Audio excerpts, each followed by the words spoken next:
আনন্দ পাঠের পক্ষ থেকে সকলকে স্বাগত।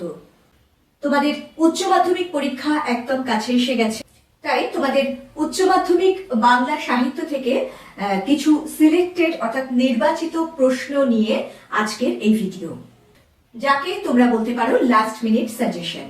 কি কি গল্প এবং কবিতা তোমাদের পড়তে হবে এবং সেখান থেকে কি ধরনের প্রশ্ন আসতে পারে, খুব অল্প কয়েকটি প্রশ্ন বলে দিয়েছিলাম, যেগুলি তৈরি করলে আশা করা যায় তোমরা কমন পাবে বা শেষ মুহূর্তে একটু দেখে গেলে ভালো হয়। সেরকম কয়েকটি প্রশ্ন বলে দিয়েছিলাম। আজকে আমি বলবো তোমাদের উচ্চ মাধ্যমিকের দুটি নাটক, আন্তর্জাতিক কবিতা এবং কর্তার সিং দুগ্গাল রচিত অলৌকিক নামের ভারতীয় গল্প বিভাগের মধ্যে যে গল্পটি দেওয়া হয়েছে, সেই গল্পটি থেকে কি ধরনের গুরুত্বপূর্ণ প্রশ্ন আসতে পারে সেই সম্পর্কে বলবো। প্রথমে একটা কথা বলে নিই, প্রত্যেকটি গল্প এবং নাটকের ক্ষেত্রে গুরুত্বপূর্ণ চরিত্রগুলির বিশ্লেষণ এটা সবসময় গুরুত্বপূর্ণ। এছাড়া যে কোনো গল্প, কবিতা, নাটকেরই নামকরণের সার্থকতা সেটাও কিন্তু একটা গুরুত্বপূর্ণ প্রশ্ন, এটা কমন। এগুলি ছাড়া অন্য কি ধরনের প্রশ্ন আসতে পারে সেরকম খুব নির্বাচিত, এই শেষ সময় তো বেশি করে বলে কোনো লাভ নেই, খুব নির্বাচিত কয়েকটি প্রশ্ন সবকটি গ্রন্থ থেকে কি আসতে পারে সেটা বলে দেব।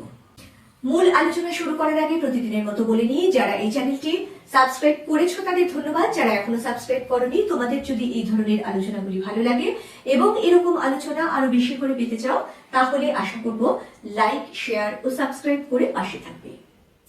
চলে আসছি আজকের মূল আলোচনায়।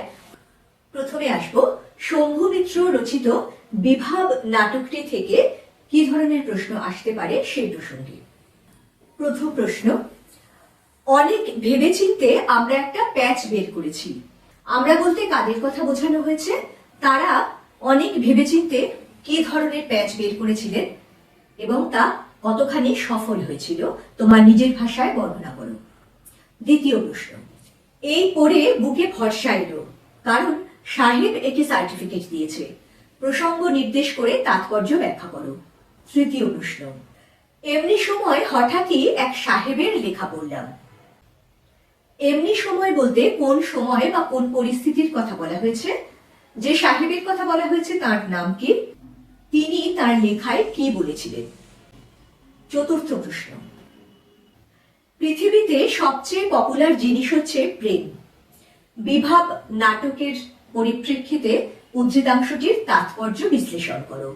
পঞ্চম প্রশ্ন, এই ঘরের মধ্যে জীবনকে উপলব্ধি করা যাবে না। জীবনকে উপলব্ধি করার জন্য বক্তা কি করার চেষ্টা করেছিলেন? শেষ পর্যন্ত তার কি অভিজ্ঞতা হয়েছিল? ষষ্ঠ বা 6 নম্বর প্রশ্ন, কোথাও জীবনের খোরাক হাসির খোরাক নেই, বক্তাকে প্রসঙ্গ নির্দেশ করে তার এরূপ বক্তব্যের কারণ নির্ণয় করো।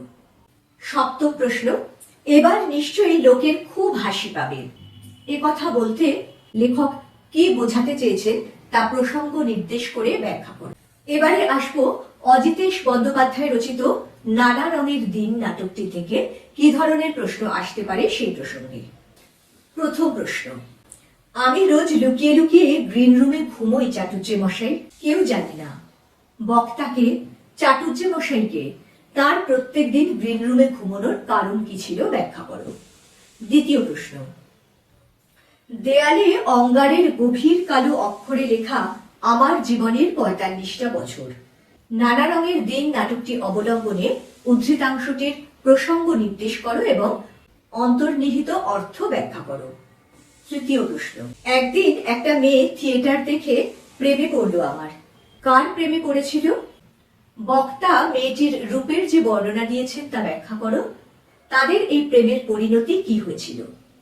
চতুর্থ প্রশ্ন, নানা রঙের দিন নাটকের প্রধান চরিত্র রজনীকান্ত চট্টোপাধ্যায় এই নাটকে একবার বলেছেন, যারা বলে নাট্যাভিনয় একটি পবিত্র শিল্প তারা সব গাধা। আবার আরেক জায়গায় তিনি বলেছেন, শিল্পকে যে মানুষ ভালোবেসেছে তার বার্ধক্য নেই কালীনাথ, একাকিত্ব নেই। রজনী চট্টোপাধ্যায়ের জীবন অবলম্বনে তার এইরকম বিপরীতমুখী বক্তব্যের কারণ বিশ্লেষণ করো। পঞ্চম প্রশ্ন, প্রাক্তন অভিনেতা রঞ্জন চাটুর্যের প্রতিভার অপমৃত্যুর করুণ সংবাদ। উক্তিটির বক্তাকে রজনী চাটুর্যের পরিচয় দাও। তার অপমৃত্যুর করুণ সংবাদ কেন পাওয়া যাবে বলে মন্তব্য করা হয়েছে। পঞ্চম প্রশ্ন, নানা রঙের দিন নাটকে নাট্যকার অজিতেশ বন্দ্যোপাধ্যায়ের সংলাপ রচনার কৃতিত্ব আলোচনা করো। এবারে আসবো ভারতীয় গল্প বিভাগে তোমাদের যে গল্পটি দেওয়া হয়েছে, কর্তার সিং দুগ্গাল রচিত অলৌকিক গল্পটি থেকে কি ধরনের প্রশ্ন আসতে পারে সেই প্রসঙ্গে। প্রথম প্রশ্ন, হঠাৎ শিষ্য মর্দানার জল তেষ্টা পেল। মর্দানা কার শিষ্য ছিলেন? তেষ্টা মেটানোর জন্য গুরু তাকে কি আদেশ দিয়েছিলেন? শেষ পর্যন্ত কিভাবে তার তেষ্টা মিটেছিল? দ্বিতীয় প্রশ্ন, গল্পটা আমাদের স্কুলে শোনানো হলো। কোন গল্পটির কথা বলা হয়েছে? স্কুলে গল্পটি শুনে লেখকের কি প্রতিক্রিয়া হয়েছিল? তৃতীয় প্রশ্ন, অলৌকিক গল্পে কোন ঘটনাটি লেখকের বিশ্বাস হয়নি? কেন বিশ্বাস হয়নি? পরে কিভাবে তার কাছে সেই ঘটনাটি বিশ্বাসযোগ্য হয়ে উঠেছিল তা নিজের ভাষায় ব্যক্ত করো। তৃতীয় প্রশ্ন, ঝড়ের বেগে ছুটে আসা ট্রেন থামানো গেল, পাথরের চাই থামানো যাবে না কেন? ট্রেন থামানোর প্রয়োজন কেন হয়েছিল? কিভাবে সেই ট্রেনকে থামানো হয়েছিল প্রসঙ্গ নির্দেশ করে তার ব্যাখ্যা দাও। চতুর্থ প্রশ্ন, অবাক বিহ্বল বসে আছি, মুখে কথা নেই। প্রসঙ্গ নির্দেশ করে তাৎপর্য ব্যাখ্যা করো।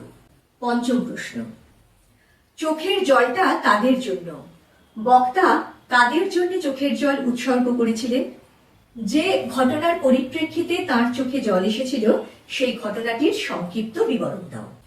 ষষ্ঠ প্রশ্ন, ছোট গল্প হিসেবে অলৌকিক গল্পটির সার্থকতা বিচার করো। এবারে চলে আসবো তোমাদের আন্তর্জাতিক কবিতা বিভাগের কবিতা বের্টোল্ট ব্রেখটের পড়তে জানে এমন এক মজুরের প্রশ্ন। সেখান থেকে কি ধরনের প্রশ্ন আসতে পারে সেই প্রসঙ্গে। প্রথম প্রশ্ন, বইয়ে লেখে রাজার নাম, রাজারা কি পাথর ঘাড়ে করে আনতো? উদ্ধৃতাংশটির অন্তর্নিহিত অর্থ ব্যাখ্যা করো। দ্বিতীয় প্রশ্ন, কে আবার গড়ে তুলল এতবার? কি গড়ে তোলার কথা বলা হয়েছে? এই প্রশ্নের মধ্যে দিয়ে কবি কি বোঝাতে চেয়েছেন? তৃতীয় প্রশ্ন, সেই সন্ধ্যায় কোথায় গেল রাজমিস্ত্রিরা? কিংবা জয়তরণে ঠাসা মোহনীয় রোম বানালো কে? এইসব প্রশ্নের মধ্যে দিয়ে কবির যে ইতিহাস চেতনা ও সমাজ সচেতন মানসিকতার প্রকাশ ঘটেছে তা নিজের ভাষায় বর্ণনা করুন। তৃতীয় প্রশ্ন, এত যে শুনি বাইজেন্টিয়াম, সেখানে কি সবাই প্রাসাদেই থাকতো? বাইজেন্টিয়াম শহরটি কোথায় ছিল? কবি কেন এমন মন্তব্য করেছিলেন? চতুর্থ প্রশ্ন, ভারত জয় করেছিল তরুণ আলেকজান্ডার, একলাই নাকি? আলেকজান্ডারের পরিচয় দাও। একলাই নাকি এই শব্দবন্ধের মধ্যে দিয়ে কবিতায় কোন ব্যঞ্জনা প্রকাশ পেয়েছে আলোচনা করো। পঞ্চম প্রশ্ন, গলদের নিপাত করেছিল সিজার, নিদেন একটা রাঁধুনি তো ছিল। ঐতিহাসিক প্রেক্ষাপট সহ এই বক্তব্যের তাৎপর্য ব্যাখ্যা করো। ষষ্ঠ বা 6 নম্বর প্রশ্ন, বিরাট আর্মাডা যখন ডুবল, স্পেনের ফিলিপ কেঁদেছিল খুব, আর কেউ কাঁদেনি। ঐতিহাসিক প্রেক্ষাপট নির্দেশ করে অন্তর্নিহিত অর্থ ব্যাখ্যা করো। সপ্তম প্রশ্ন, পাতায় পাতায় জয়, জয়োৎসবের ভোজ বানাতো কারা? পাতায় পাতায় কাদের জয় লেখা থাকে? এই কবিতা অবলম্বনে জয়োৎসবের ভোজ যারা বানাতো তাদের প্রতি কবির মনোভাবের পরিচয় দাও। অষ্টম এবং আজকের মতো শেষ প্রশ্ন, কত সব খবর, কত সব প্রশ্ন। পড়তে জানে এমন এক মজুরের প্রশ্ন কবিতাটি অবলম্বনে ব্যাখ্যা করো কিভাবে এই প্রশ্নগুলি উপস্থাপিত হয়েছে এবং সেগুলি সর্বসমক্ষে তুলে ধরার উদ্দেশ্য কি ছিল। বন্ধুরা, এই সবকটি নাটক, কবিতা, গল্প এগুলির মূল যে টেক্সট এবং তার ব্যাখ্যা সেগুলো যদি তোমরা ভালো করে পড়ে যাও এবং সেই সঙ্গে এই ধরনের কিছু প্রশ্ন একটু শেষ সময় দেখে যাও, তাহলে তোমাদের কিন্তু যে কোনো ধরনের প্রশ্ন আসলে লিখতে বিশেষ সমস্যা হবে না এবং তোমরা 90% কমন পাবে, এমনটাই আশা রাখি। পরের দিন অন্য একটি নতুন প্রসঙ্গ বা পাঠ নিয়ে ফিরে আসছি। সঙ্গে সঙ্গে নোটিফিকেশন পেতে চাইলে সাবস্ক্রাইব করে বেল বাটনটি অন করতে ভুলো না। আজকের মতো টাটা। সবাই খুব ভালো করে পরীক্ষা দাও এবং সুস্থ থাকো।